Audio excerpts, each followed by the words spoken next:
The Brikama Area Council, led by Chairman Yankuba Darboe, convened its inaugural press conference on Tuesday. The press conference aimed to provide a comprehensive update to the residents of West Coast region and the entire nation about the accomplishments of the council since Chairman Darboe assumed his role. The 7th of September 2023 will mark precisely 100 days since the new chairman and councillors took office following the local government elections in May 2023. During the press conference, the council took the opportunity to once again express their discontent regarding the sedition charge against their chairman Yankuba Darboe. Addressing the media regarding their accomplishments, Abubakar Kante, who serves as the councillor for Carton Ward, elaborated on how Chairman Yankuba Darboe successfully rejuvenated the council's financial stability following years of hardship. For years, Brikama Area Council had been grappling with inefficiency and physical indiscipline, earning it the unfortunate reputation of being the most underperforming urban council in comparison to its counterpart or sister councils. It's worth to note that Honorable Yankuba Darboe was sworn in on the 31st May 2023, and under his visionary leadership and selfless commitment to transform the Brikama Area Council to become a responsive and citizen-driven institution, Honorable Darboe and the council launched a maiden project called the Senea on July 18, 2023. This noble project seeks to mitigate the challenges in the area of waste collection through partnering with private entities in the sector and is registering significant impact within the urban and growth centers of the region. The Brikama Area Council over the past years incurred an accumulative total of minus 10 million plus in their account, thus operating on overdraft to expedite their financial obligations. This has impeded the proactiveness of the council and rendered it being irresponsive over the preceding years. Under the visionary and citizen-driven leadership qualities embedded in Honorable Yankuba Darboe, the council has introduced and adopted financial threshold as a mechanism to benchmark and control the financial spending of the council. This mechanism has drastically decreased the accumulative minus amount of $10 million to $1.7 million as of date.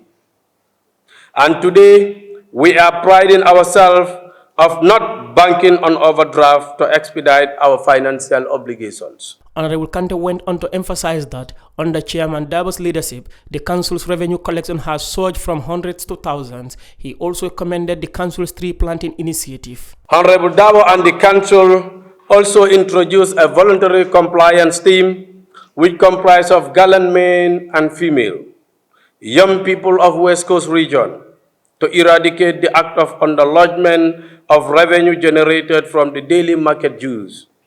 The team is tasked to accompany collectors assigned to markets to serve as monitors in the process of revenue mobilization in the areas.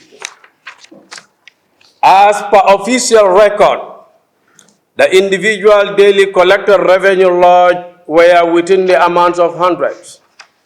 But since the inception of this team, the daily individual lodgement increased to thousands, and we're really happy and proud of that. The safe introduction of Brikama Area Council Green Initiative reflects the council awareness and commitment to contribute to mitigate the current climate challenges.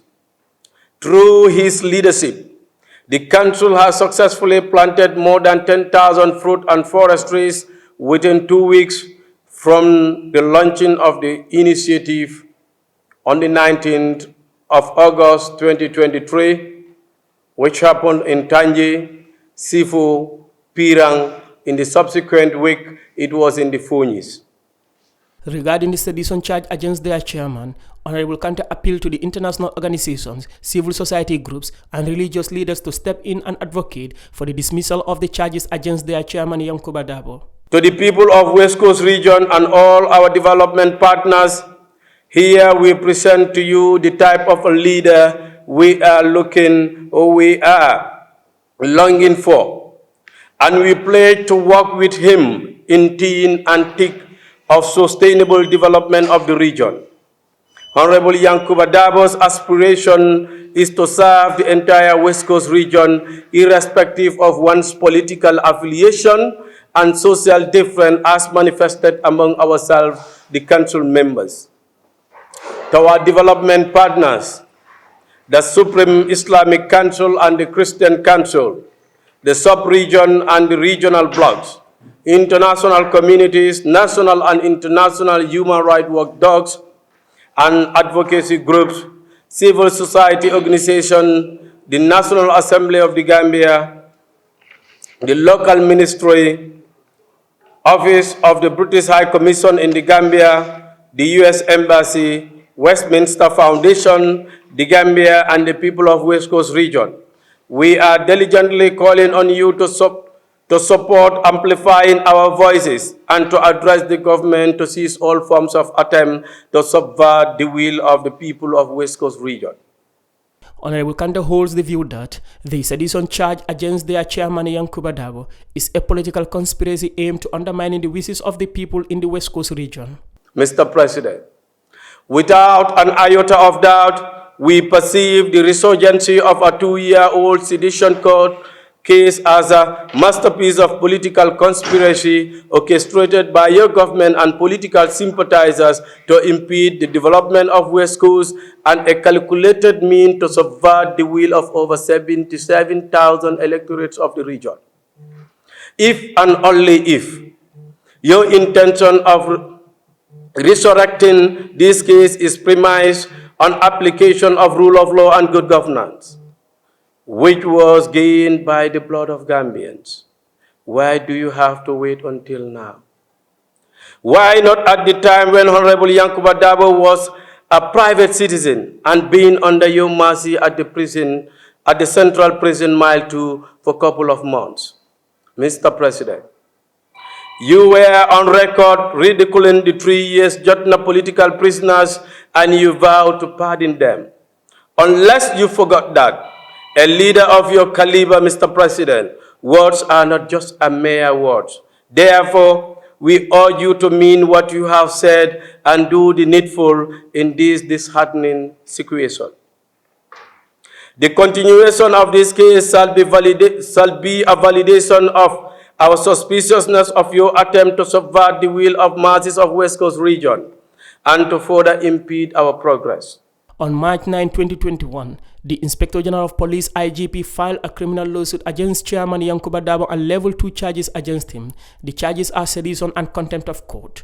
The prosecutors allege that on February 10, 2021, Yankuba Darboe committed an offense by uttering unpleasant words against the President of the Gambia, Adama Barrow, and the judiciary of the Gambia. After almost 3 years of the charges, the court on the 17th of August 2023 ordered Chairman Yankuba Darboe to open his defense after overruling his no case to answer application.